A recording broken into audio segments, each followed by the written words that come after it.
Salut et bienvenue dans Conscious Women Podcast. Je suis Marie-Gabrielle Amadieu, coach professionnelle et ex-Bac plus 15 en je sais pas ce que je veux faire vraiment, je doute de mes capacités et je me mets la pression de ouf. Avec Conscious Woman Coaching, je vous invite à explorer comment se libérer de tout ce poids et réaliser tout notre potentiel dans notre business, nos jobs et nos vies. Et accessoirement, en faisant ça, à changer le monde. Hello à toutes, j'espère que vous allez bien, ravie de vous retrouver pour l'épisode 13 du podcast et merci d'être là pour l'écouter. Alors aujourd'hui, on va parler d'une question qui a concerné ou concerne beaucoup d'entre nous, c'est ce moment où on aimerait se faire accompagner par un coach mais qu'on n'en a pas les moyens. Et je dis se faire accompagner par un coach, mais ça peut être se faire accompagner par un thérapeute ou que sais-je, en tout cas quand on a le désir de se faire accompagner par quelqu'un pour progresser soit dans son activité, son entreprise, soit pour soi-même. Je pense à celles d'entre vous qui, par exemple, avaient déjà pensé à embaucher un coach pour vous aider à clarifier un nouveau projet professionnel, mais que vous avez eu le sentiment que c'était pas accessible. Pourquoi on parle de ça? C'est parce que la semaine dernière sur Instagram, pour vous resituer le contexte, une de mes clientes a fait un post à propos des comptes qu'elle aime suivre en citant le mien, ce d'ailleurs dont je lui suis super reconnaissante, merci @enceinte au naturel, et où donc elle parlait du fait que se faire accompagner en coaching l'aidait beaucoup. Et quelqu'un a commenté ce post en disant merci d'avoir partagé ce compte, c'est super. Mais même si je sais qu'être coaché c'est super important et ça peut nous porter plus haut, plus vite. Là, je vous lis le commentaire de cette personne. Quand on débute, on a peu voire pas de budget et c'est pourtant là qu'on en a le plus besoin. Donc pas possible pour tous d'y accéder. Et je remercie cette personne pour ce commentaire qui donc m'a donné l'idée de faire un épisode sur le sujet parce qu'en effet, ça arrive à beaucoup d'entre nous. Et vous savez quoi, même après qu'on ait commencé son activité, en fait, la question des investissements, elle est toujours potentiellement compliquée. C'est-à-dire que on peut souvent avoir envie ou besoin d'investir des certains montants pour obtenir ce dont on a besoin et ne pas avoir le budget suffisant. Donc c'est toujours un challenge de toute manière. Même longtemps après qu'on ait commencé. Du coup, voilà, je vous propose que on en parle aujourd'hui dans cet épisode.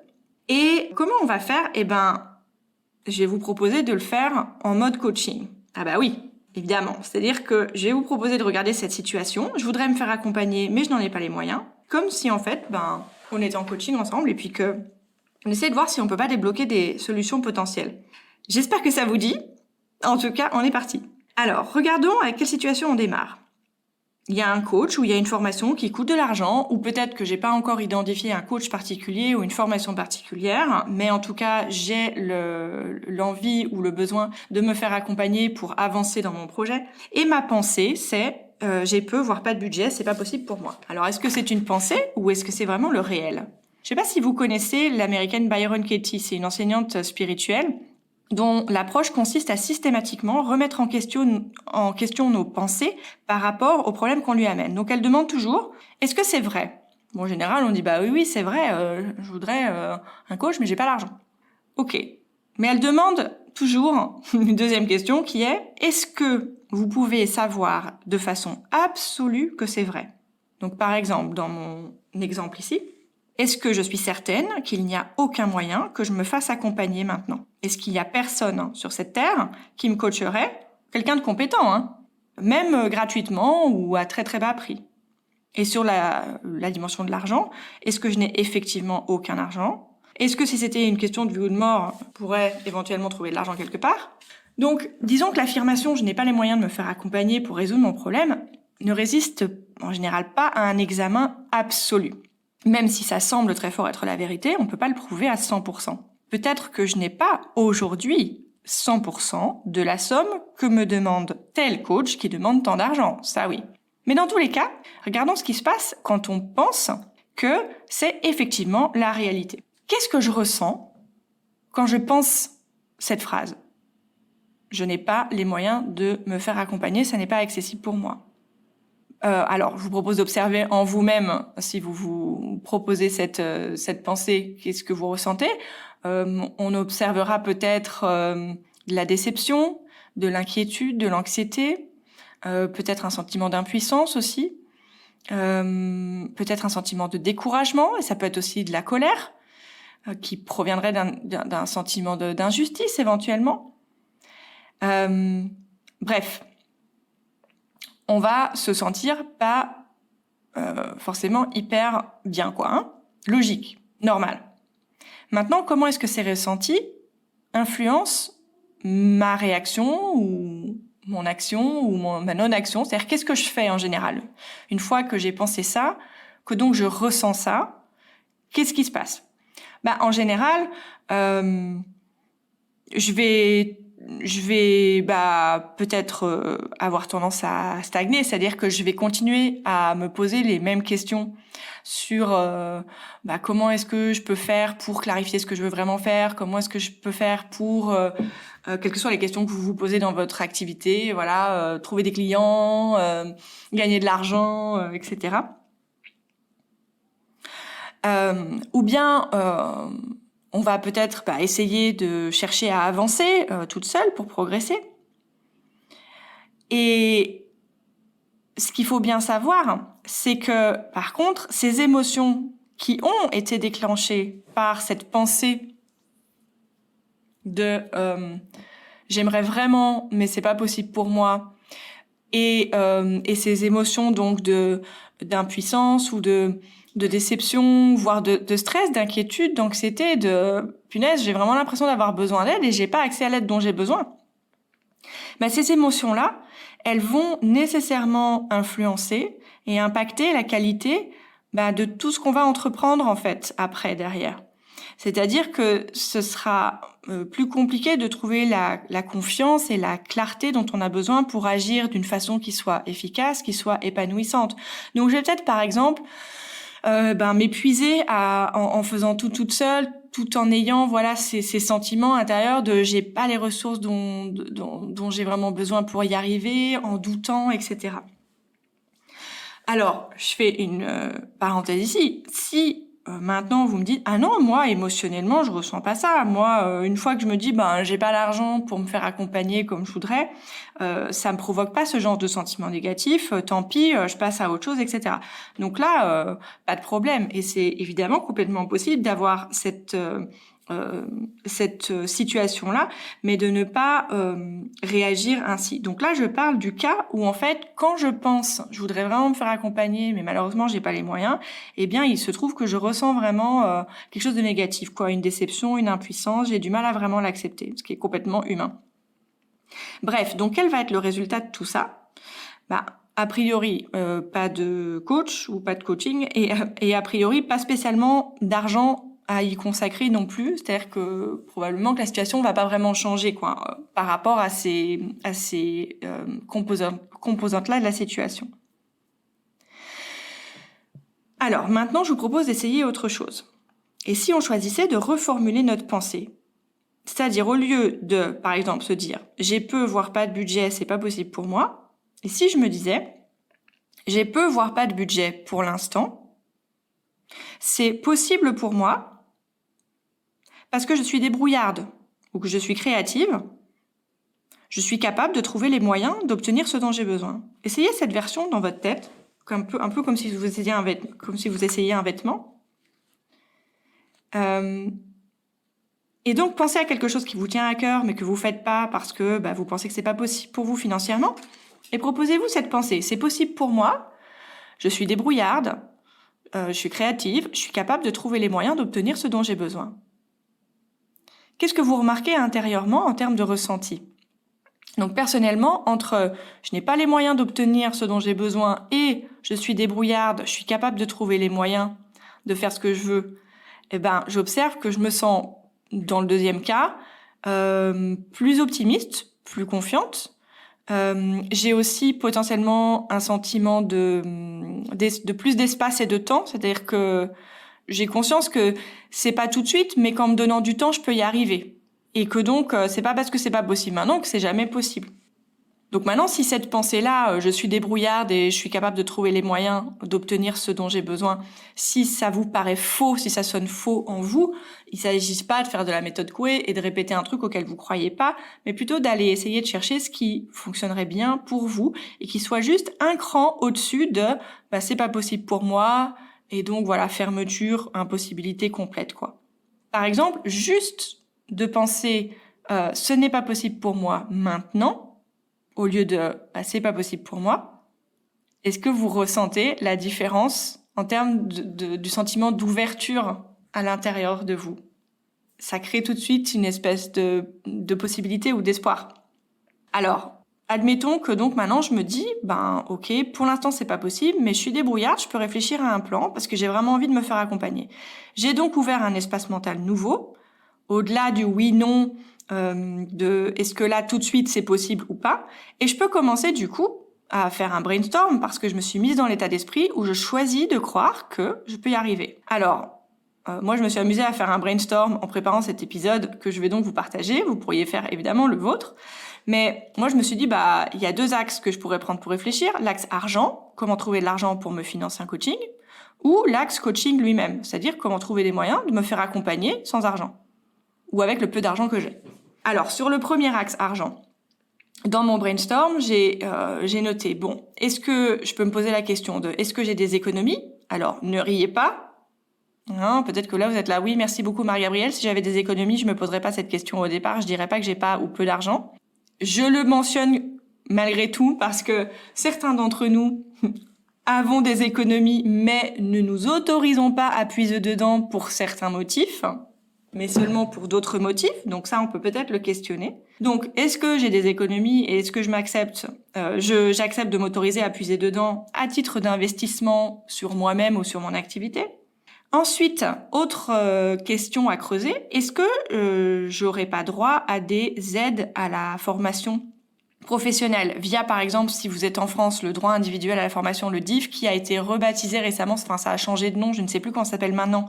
Mais par rapport à ça, je vous invite et je vous mettrai le lien dans les notes de l'épisode à aller écouter l'excellent épisode du podcast du marketing qui est fait par Estelle Ballot. Elle a fait un épisode récemment sur comment me financer des formations et où elle explique comment elle s'est rendue compte qu'en fait, elle avait de l'argent qui dormait sur des comptes formation du fait de sa carrière en tant que salariée en France, etc. Donc, il y a peut-être des choses auxquelles vous ne pensez pas, mais de l'argent qui dort pour vous quelque part pour vous faire accompagner. Autre question, comment est-ce que je pourrais rediriger mes dépenses actuelles pour économiser un certain montant pendant X mois? Donc en gros, est-ce que je peux faire des nouveaux choix? Est-ce que je peux réduire ou supprimer ou rediriger certains postes de dépenses actuels pour me constituer un budget? En n'oubliant pas qu'en général, les coachs, vous pouvez les payer en plusieurs fois, vous ne devez pas tout payer d'un coup. Quatrième axe, quatrième option, est-ce que je peux demander des sous pour tous mes cadeaux de Noël ou pour mon cadeau d'anniversaire, de contribuer à une espèce de crowdfunding pour me financer un coaching ou une formation, me faire un budget développement perso? Cinquième idée, est-ce que je pourrais former un petit groupe avec des copines qui ont une problématique similaire à la mienne? Et est-ce qu'ensemble, on pourrait proposer à un coach ou une coach de nous coacher en groupe pour que ça coûte moins cher, un peu comme font les coachs sportifs? Sixième option, est-ce que je pourrais proposer d'échanger des séances dans mon domaine de compétences, à moi, avec quelqu'un que je connais qui est coach? Voilà, donc juste quelques idées. Après, sur la dimension, non pas trouver de l'argent, mais trouver de l'aide pour développer mon business, que ce soit un coach ou autre chose, sans forcément avoir beaucoup de fonds, d'argent. Première idée, est-ce que je pourrais demander à quelqu'un que je respecte de mon domaine d'activité, qui, par exemple, qui a monté son activité et quelqu'un qui m'inspire, est-ce que je pourrais demander à cette personne de devenir mon mentor? Donc un mentor, typiquement, c'est quelqu'un qu'on rémunère pas, mais qui nous fait l'amitié à un rythme qui lui convient. Alors parfois c'est un déjeuner par mois, mais on peut imaginer plein de choses. Ça peut être 2 cafés sur Skype par mois, et ça peut faire un bien fou pour déposer toutes vos problématiques que cette personne connaît bien et avoir son éclairage. Là aussi sur ce sujet, Je vous invite à aller écouter, toujours chez Estelle Ballot, qui a vraiment un très chouette podcast, le podcast du marketing. Écoutez son interview de Pauline Léniaud, l'entrepreneuse française qui a monté la boîte de joaillerie Gémio, qui lui explique dans cet épisode, Pauline raconte à Estelle en fait comment elle a été chercher des gens pour au départ les conseiller dans l'entreprise qu'elle montait avec son mari. Donc elle a créé une espèce de board consultatif avec des gens qui avaient des compétences dans des domaines où elle en avait pas. Et nous on peut faire pareil en version micro-entreprise, juste se trouver un mentor. Deuxième option, regarder pour se faire coacher gratuitement ou à moindre frais. Bon, d'abord de savoir qu'il y a des coachs à tous les prix. Et puis, regardez toutes les initiatives qui peuvent exister au niveau national, au niveau régional, au niveau départemental, au niveau local, au niveau de l'accompagnement des créateurs d'entreprises notamment, les chambres de commerce. Ou là, par exemple, les chambres de commerce, quand vous êtes membre, vous pouvez ensuite accéder à plein de conseillers quand vous voulez. Vous pouvez avoir accès à des formations gratuites ou vraiment pas chères, etc. Ensuite, deuxième idée, est-ce que je pourrais me faire coacher par un coach en formation ? Eh ben oui, dans plein d'écoles de coaching, quand les personnes apprennent à coacher et veulent se faire certifier, elles doivent coacher des clients gratuitement dans le cadre de leur certification, ou en tout cas pour pas beaucoup d'argent. Donc ouais, c'est un peu comme les étudiants coiffeurs, vous voyez, sauf que c'est vachement moins risqué pour votre look. Donc et non, ça veut pas dire que vous aurez un coach moins bon. Parce que si vous voulez mon avis, c'est pas la certification qui fait le coach, et donc vous pouvez très bien avoir des personnes super. Et puis au pire, vous aurez rien perdu, quoi. Donc là aussi, est-ce que vous connaissez quelqu'un qui est en formation et vous pouvez lui demander ? Ou bien est-ce que vous pouvez tout simplement contacter des écoles de coaching pour vous porter volontaire, pour signaler que vous êtes disponible. Donc également faire des recherches sur différents coachs ou différentes formations, dépendant de ce que vous recherchez, et vous trouverez peut-être que quelque chose existe qui est dans un budget, même tout petit. Il y a de plus en plus évidemment d'accompagnement en groupe, il y a de plus en plus de formations en ligne, et il y a plein de choses gratuites aussi. Donc si je ne me laisse pas décourager par ma pensée initiale que comme je n'ai pas les moyens, je ne peux pas me faire accompagner, qui peut en fait me mener à du coup juste archiver et puis passer à autre chose et pas aller chercher de l'aide, on peut aussi, si on se fait confiance qu'on peut accéder aux ressources dont on a besoin, aller apprendre énormément de choses dans plein de choses qui existent, qui sont gratuites. Bon, bref. Imaginons que je fasse une de ces actions-là, dans tout le brainstorm là que je viens de vous lister. Quel genre de résultat je risque bien d'obtenir ? Eh ben, je risque bien d'obtenir de l'argent. Si je suis le premier axe, le brainstorm sur l'argent. Je risque bien d'obtenir un coach ou une forme d'accompagnement. Si je suis donc le deuxième axe d'aller chercher quel genre de programme ou d'accompagnement je peux trouver gratuitement ou pour pas cher. Donc mon message ici, c'est que en fait, quand vous êtes convaincu que quelque chose n'est pas possible ou quelque chose n'est pas accessible pour vous du fait d'un manque de ressources, n'acceptez pas cette conclusion trop vite et essayez de voir si c'est effectivement vrai. Alors pour ça, je vous propose de régulièrement faire l'exercice d'écrire la situation avec toutes les pensées que vous y associez et ensuite de vous amuser à remettre en question ce que vous voyez sur votre papier. Et c'est là qu'on peut trouver de nouvelles possibilités. Et si je pouvais, et si j'arrivais à goupiller quelque chose, ça pourrait ressembler à quoi ? Et si j'y arrivais ? Donc voilà, est-ce qu'on ne se sent pas mieux directement, rien que le fait d'envisager ça ? Donc, quand émotionnellement on passe de la fermeture à l'ouverture, c'est là que l'intuition et la créativité peuvent émerger. Et ce qui cause nos émotions, ce sont nos pensées. Donc, passer par un examen de notre pensée par rapport à une situation, c'est utile. Voilà. Alors, j'espère que cet épisode vous aura ouvert de nouvelles perspectives. J'espère que s'il y a un sujet comme ça sur lequel vous vous sentiez dans une forme d'impuissance, vous pourrez, en réexaminant vos propres conclusions, y trouver des nouvelles issues. En tout cas, j'attends vos retours et vos réflexions avec impatience.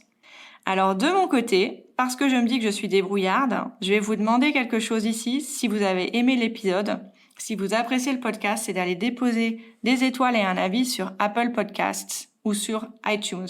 Alors pour ça, il faut avoir accès soit à un iPhone, soit à un Mac. Mais si vous en avez un, ce serait super d'aller sur Conscious Woman Coaching, le podcast, et de laisser un avis. Ça me permettrait de partager, de le rendre visible à plus de monde. Et Apple Podcast, c'est la seule plateforme d'écoute où on peut laisser des notes et des avis.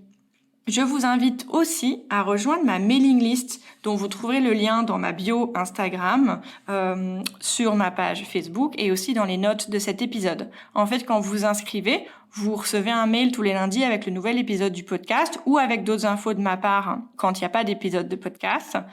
Toujours sur les sujets qui nous intéressent, le développement personnel, l'entrepreneuriat féminin, etc. Donc c'est pas plus ni moins qu'un email par semaine, ça évite de devoir chercher à chaque fois l'épisode. Et puis c'est aussi l'occasion pour nous de pouvoir échanger par mail, puisqu'évidemment vous pouvez toujours me répondre et m'envoyer ainsi vos questions, vos réflexions, etc. Voilà, je vous remercie d'avoir écouté, je vous souhaite une excellente semaine et je vous dis à la semaine prochaine. Merci beaucoup de nous avoir écoutés. Et maintenant, venez, on discute sur mon compte Instagram, Conscious Woman Coaching, ou sur ma page Facebook, Marie-Gabrielle Amadieu. Qu'est-ce que vous retiendrez de cet épisode ? Si vous avez aimé ce podcast, partagez-le en l'envoyant à vos sœurs, vos cousines, vos potes, vos filles et vos mamans. Donnez-lui 5 étoiles sur Apple Podcast et abonnez-vous pour suivre tous les prochains épisodes gratuitement.